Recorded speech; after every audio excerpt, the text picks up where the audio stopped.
Hey there guys, how's it going? My name is Sumedh Chatterjee from the Flow Zone Academy, and I'm a flow state coach, which means that I help you feel better and perform better. Today I want to teach you conversational tips and tactics that will make you a ninja at conversations, all right? Now, sometimes in conversations, we get into arguments, we want to get our point across. There's also a lot of times where we get super frustrated. Has this ever happened to you? You're trying to get a point across to someone, but they're just not getting it, or you feel like they feel threatened by you, or you feel like they're not at the same level as you. It just feels like you're talking to a wall. If you have a few systems and tweaks and techniques in your mechanism, in your utility belt, then it can really help you have a swift conversation, have a win-win for both of you, and make sure that it becomes like a sibling revelry rather than a sibling rivalry, all right? Now, these are techniques that I got from this book called Tung Fu. If you haven't checked this book out, I would highly recommend it. These are some techniques from this book by Sam Horn, and it's really, really powerful because these techniques, you know, they just keep your feet on the ground instead of your feet in your mouth, right? And I feel that it's super precise, technical, and it's something that is very easy for anybody to use. Even if you're not a very good English speaker, you can use these techniques to maneuver through conversations and different forms of communication, whether it's, you know, communicating with a boss or a loved one or whatever it is. This is a really powerful tool. So I want to share a few of those with you today. If you would like more resources on this, I would check out my Udemy course called Verbal Vinyasa. You can just type that in on Udemy and you will find it. All right. Having said that, let's get started. I think one of the things that really helps is to be able to pause someone and really getting them to reflect on their words, all right? Because a lot of us don't say what we mean. We say things at the heat of the moment, or we say things that are not really well prepared. It just comes out. It's just like word vomit, right? So when somebody tells us something that is offensive, or maybe we don't like to hear that, or they're not really understanding us, and they make a really weird statement, you can always be like, you didn't really mean that, did you? You can always clarify with them. Doesn't seem like now is a good time to speak to you. It seems like you're very frustrated with what I'm saying. And yeah, let me get back to you. Give me some time to think about that. I think delay is the best antidote to anger. Delay is the best antidote to anger, all right? So if you can give yourself a delay time to think about it, you can think of a sharp and interesting response. One of the things that I like to do is just breathe before I answer and count back from 5, 4, 3, 2, 1, like a rocket lifting off. Like a rocket just doesn't go, right? There's a process of it going 10, 9, 8, 7, 6, 5, 4, 3, 2, 1, blast off, right? So before the blast off of what you're going to say back to them, it's important to give yourself that delay time, because then you can give yourself time to think of an appropriate response. And instead of reacting, you respond. And most of our follies are because of acting without thought. All right, we don't think about what we're saying, and we just say it. But when you can give yourself that delay time, it gives you that actual time to think about it, okay? The next thing that I would say is repeat back generalized statements that people give you, and avoid, this kind of small talk. There's no room for small talk. There's only big talk here. If you generally want to avoid talking to someone, you can use small talk. However, in the more deep introspective topics, you can always repeat back people's sentences, okay? So I always do that. Okay, always is a general statement, right? So did you just say I always do that? Are there times maybe that I didn't?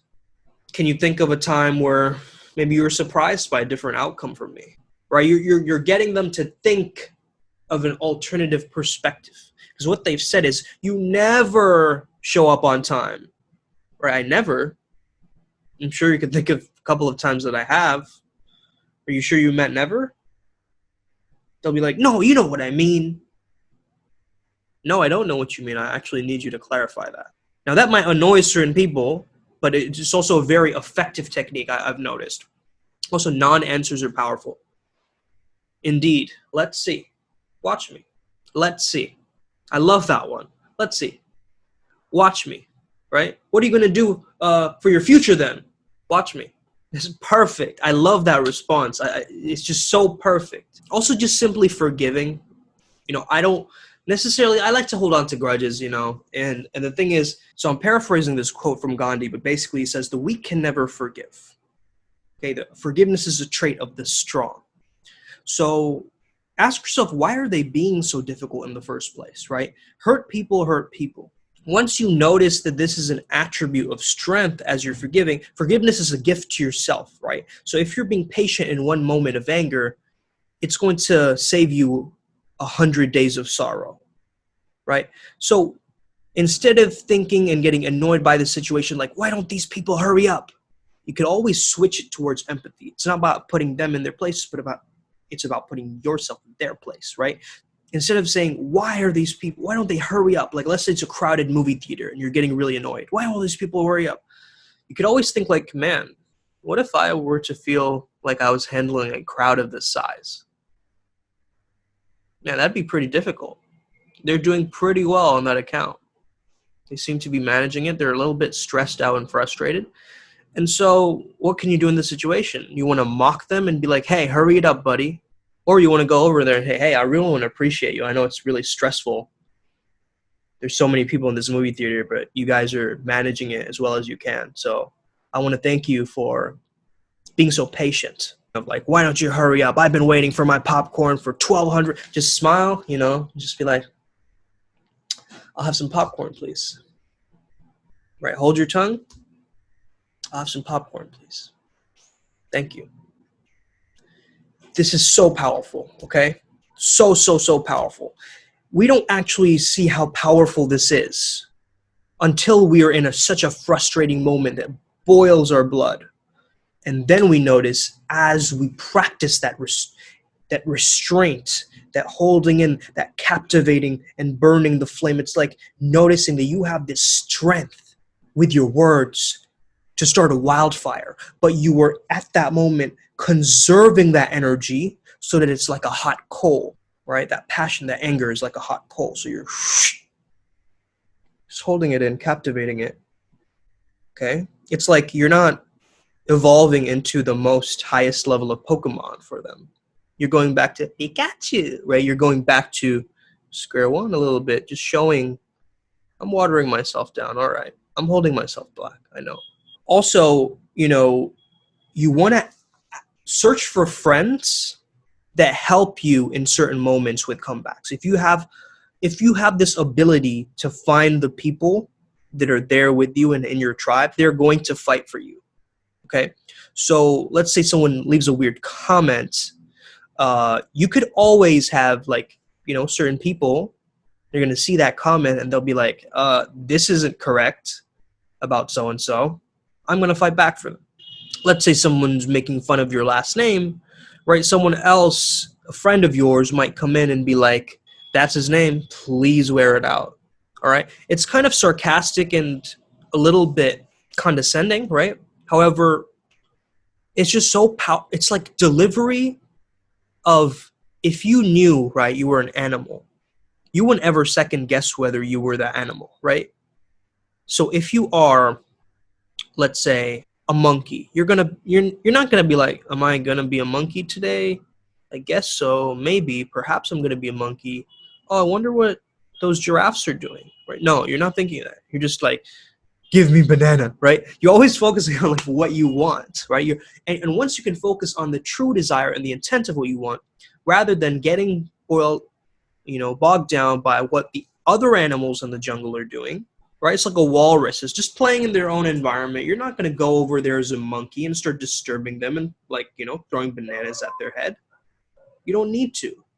You're happy just being a monkey. You're just happy in your own natural environment. And so understanding that, yes, there might be a confrontation in a certain moment where you recognize oh man, this person, I'm coming across another animal in the jungle.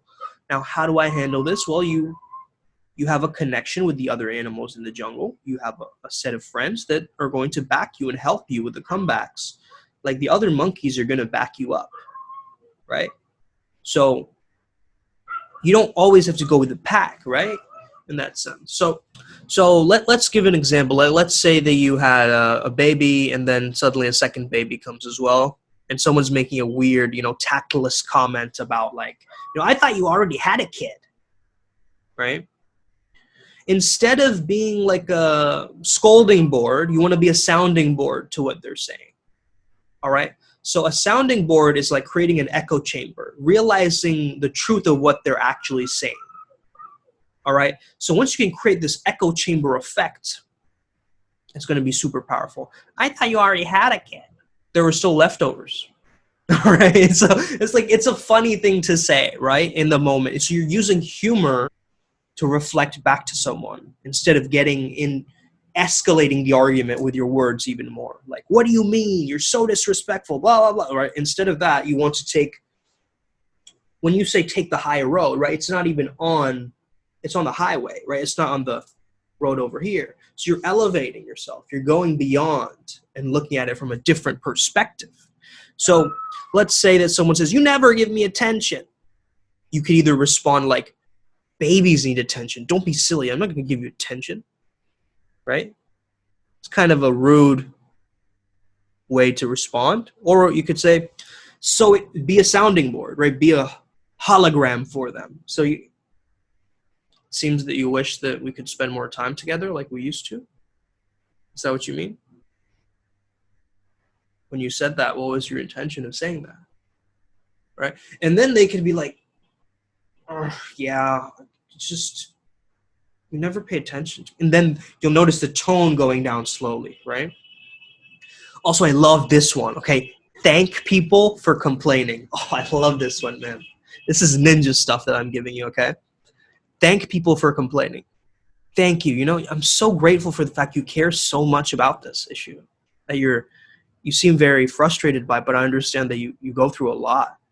I just want to say I appreciate you, right? So if you expect them to complain, right, they're going to complain. But if you expect it, you also know what to do with it, right? So if you know, okay, they're complaining right now, I'm going to compliment them. Okay, this just diffuses a situation so fast. Gratitude, it diffuses a situation a lot, all right? So, Abraham Lincoln said, I destroy my enemy by making him my friend, right? This is quite similar to that aspect. Also, name the game, all right? Name the game that people are playing, right? Let's say it's a game of bullying.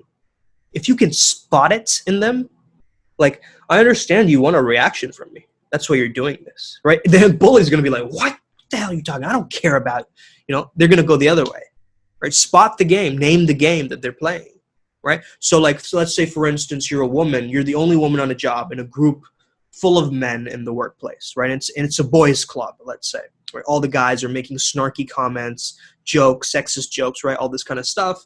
You as a woman, you can either be like, why don't you just leave me alone? It's my first day on the job, right? You can either respond that way, but you want to also know that, oh, I know this game that you guys are playing. It's not really that funny, so I'm going to play your game. I'm going to play your little game, right? So you can say, checking me out, are you? I figured you'd want to see if the little lady was up to her job. Guess what? I made all my shifts on time, right? That's powerful, okay? This is powerful stuff. And also, in certain instances, we get into the blame game a lot. And some people might blame you for a certain thing that you've done or said a certain thing. I think it's not very productive to be complaining and blaming. If you can have a solution-oriented approach in your conversation, it's going to be ultra powerful, okay? So something like, I don't think blaming each other is really going to help in this situation. So why don't we shift our focus on making sure that nothing like this ever happens again? You're just giving a suggestion, right? And that suggestion is implanting the idea in the mind. So instead of saying, oh, I'm hungry, you're saying, I'm hungry. Let's go to that new sushi place. You're complaining about how hungry you are, then you're also having a solution-oriented approach in your communication. right? So if you want to solve a certain problem, you have an opposition, right? You know, I feel like telling you this thing, and it's really frustrating me, and I feel like telling it to you like this. I could overreact, and in the past I probably would have. However, I'm choosing to approach this in a different way. What do you think about this? I would really be open to hearing your side of the story of this, right? So you're getting them to just acknowledge the way that you are thinking about it and being fully, like, the truth that is deeply embodied, your beingness, you're just letting it flow out, right? But you just have little pivots, little cues in the conversation that gets you to go boom, boom. It's like pinball, right? So when it's getting too much, getting too intense, you just bring down the tone, or you do something with the way that you deliver it, right? Imagine like a Disney villain, right? How do you imagine them to speak in a very specific tone, right? They're like, that kind of tone.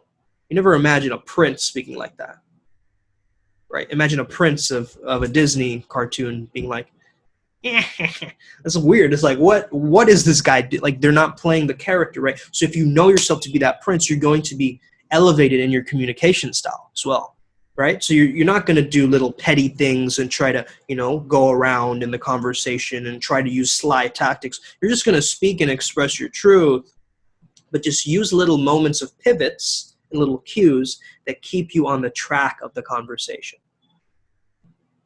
right? So it's like a single line. This, and this is the outcome. Let's say the outcome is to persuade someone to go to a movie with you. All right.